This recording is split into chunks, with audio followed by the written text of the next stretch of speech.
자, 이번 시간에는 뭘 알려드릴 거냐면 이름 짓는 방법에 대해서 설명을 드릴게요. 이름 짓는 방법은 굉장히 중요해요. 여러분들이 무분별하게 이름을 짓는 게 아니라 이름도 짓는 거에 대한 규칙이 있습니다.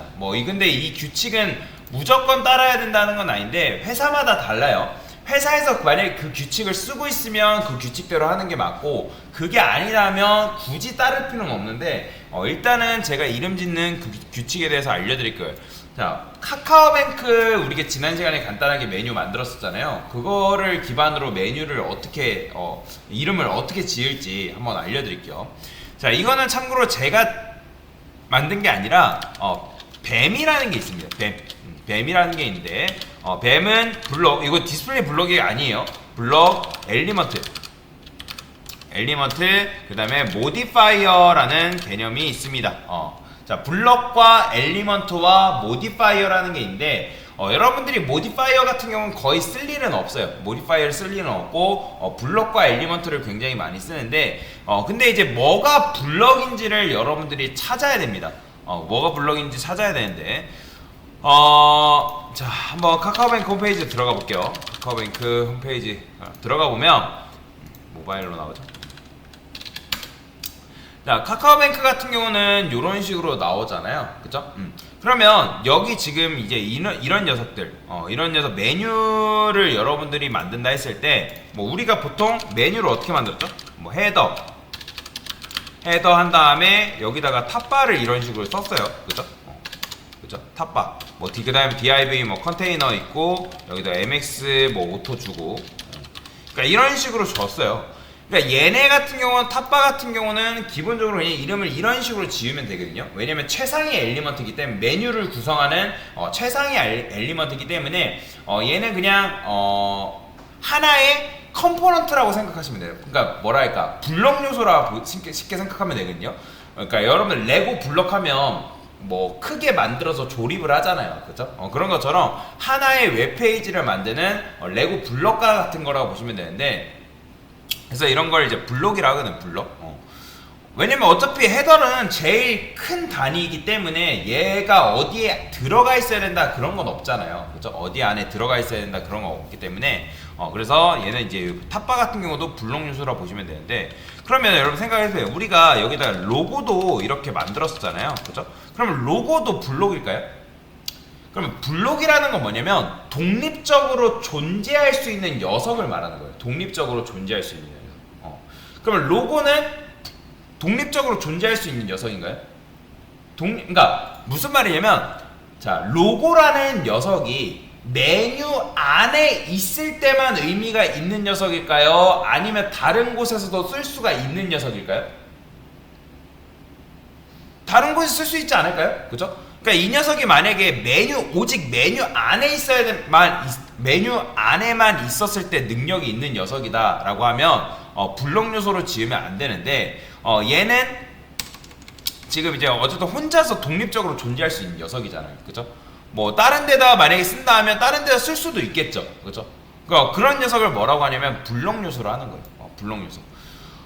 그래서 이제 한번 설명을 드리면, 자, 아까도 말씀드렸지만 뱀이라는 홈페이지가 있다고 말씀을 드렸잖아요. 그러면 CSS 명명법이라고 보시면 되는데, 일단 뱀, 블록, 엘리먼트, 이렇게 이런 사이트가 있어요. 네이밍, 이름 짓는 규칙에 대해서 이렇게 이제 나오는데, 아까도 말씀드렸던 것처럼 만약에 얘가, 이 로고라는 녀석이 헤더바 안에 종속되어 있다, 즉 메뉴 안에, 즉 헤더 안에 있을 때만 능력이 있다, 그러면 어떻게 짓냐? 탑바 한 다음에 탑바에 언더바 이렇게 써줘야 돼요. 무조건 언더바 2개가 붙어야 됩니다. 이게 바로 뭐냐면, 이 로고라는 녀석은 탑바 안에 있을 때만 능력이 있는 녀석이다라는 의미예요. 그래서 이제 이런 식으로 있는 거예요. 그러니까 얘만 이제 이렇게 쓰게 되면 얘는 이제 이렇게 쓰게 되면 더 이상 탑바 이외의 공간에서 쓸 수가 없어요. 이 녀석은 오직 탑바 안에서만 쓸 수가 있다라는 거죠. 그러면 이제 여러분들 생각해보세요. 이 메뉴 같은 경우는 생각해보세요. 이 메뉴는 다른 곳에 쓸 수 있을까요? 아니면 오직 탑바 안에서만 능력이 있는 녀석일까요? 그렇죠. 메뉴 같은 경우는 얘를 여러분들 어디 떼가지고 다른 데 쓸 수 있나요? 뭐 밑에 섹션에 붙인다거나 밑에 푸터에 붙인다거나 할 수 있나요? 없단 말이에요. 이 메뉴 같은 경우는 오직 요 탑바 안에 있을 때 종속된 녀석이기 때문에 이런 녀석은 어떻게 적어야 되냐면, 자, 로고는 그냥 아까도 말씀드린 블럭으로 쓰면 됩니다. 블럭. 메뉴 같은 경우는 우리가 내부한 다음에 메뉴 이런 식으로 썼잖아요. 근데 정확한 거는 여기다가 탑바에 메뉴 1이라고 적어야 되는 게 이게 뱀의 정식적인 호칭 방법이에요. 그러면 서류 제출하기는 뭘까요? 이 녀석은 여기저기 재사용성이 있나요? 그죠? 그러니까 재사용성이 있으면 블럭인데 사실 얘는 블럭이 아니에요. 이것도 뭐 엘리먼트라고 보시면 돼요. 엘리먼트. 그러니까 엘리먼트라는 건 뭐냐면, 엘리먼트라는 건 아까도 말씀드렸지만, 그러니까 이 메뉴도 하나의 엘리먼트거든요. 엘리먼트라는 거는 쉽게 말해서, 자, 얘는 뭐다? 단독적으로 쓰일 수 있는 녀석. 재사용성이, 쉽게 말하면 재사용성이 있는 녀석. 그런 녀석들은 블럭이라 하는 거고, 엘리먼트는 뭐냐면 단독적으로 쓰일 수 없는 녀석. 어디에 속해 있을 때만 의미가 있는 디자인이라고 볼까요? 의미가 있는 녀석. 의미가 있는 녀석. 이런 녀석을 엘리먼트라 하는 거예요. 그러니까 서류 제출하기도 마찬가지로 헤더바 안에 있을 때만 능력이 있는 녀석이잖아요. 이 녀석 어디다 써요? 서류 제출하기.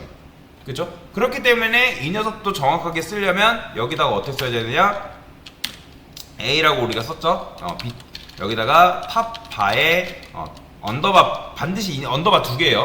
btn 고 서브밋이라고 이렇게 적어야 되는 게 정석이에요. 정석. 이해되시나요?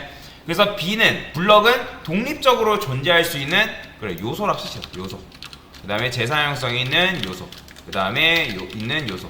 요소라고 쓰는 게 정확하겠네요. 그래서 요런 식으로 쓰는 거예요. 요런 식으로. 여러분들이 이렇게 적을 수가 있다. 자, 그러면 이렇게 썼을 때 장점이 뭘까요? 이렇게 썼을 때.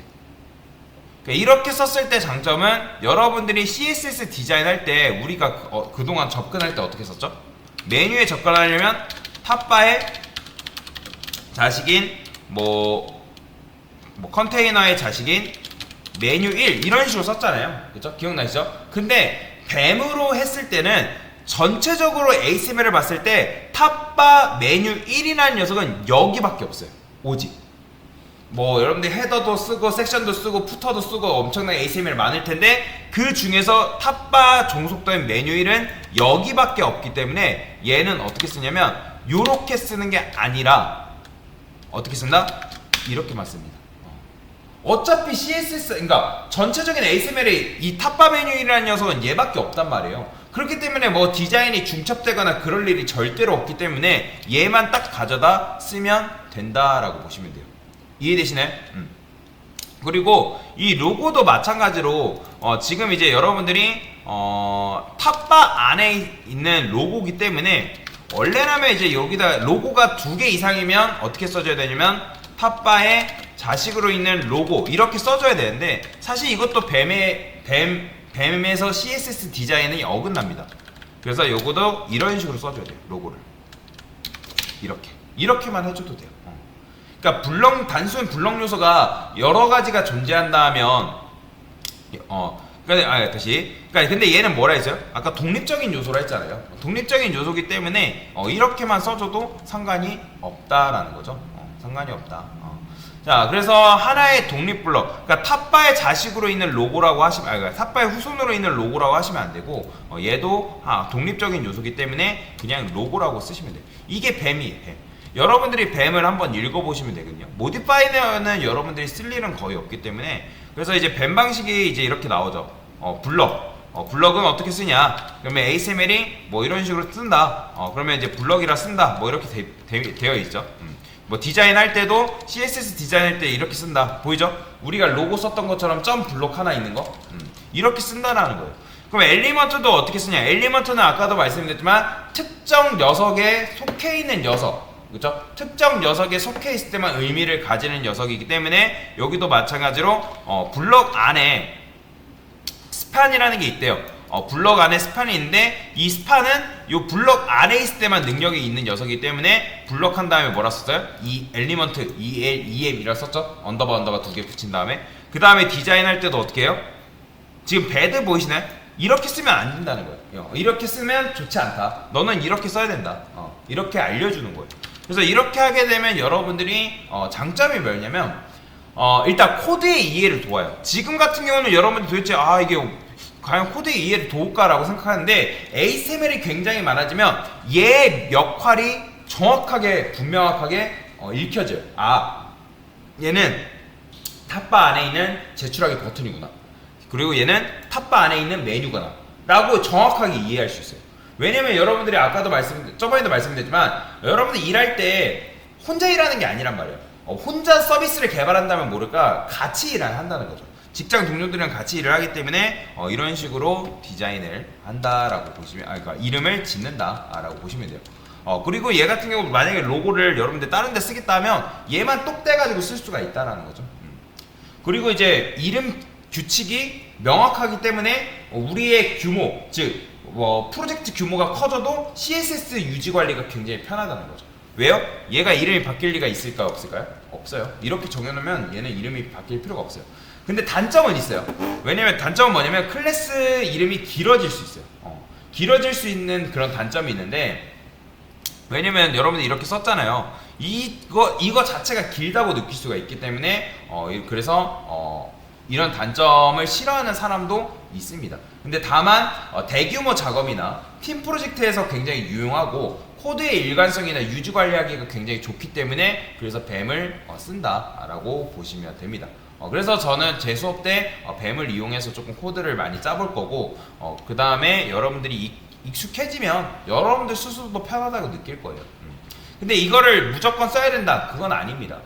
여러분들 선택에 달려있다 라고 보시면 됩니다. 자, 이게 바로 뭐다? 뱀이다 라고 보시면 되겠습니다.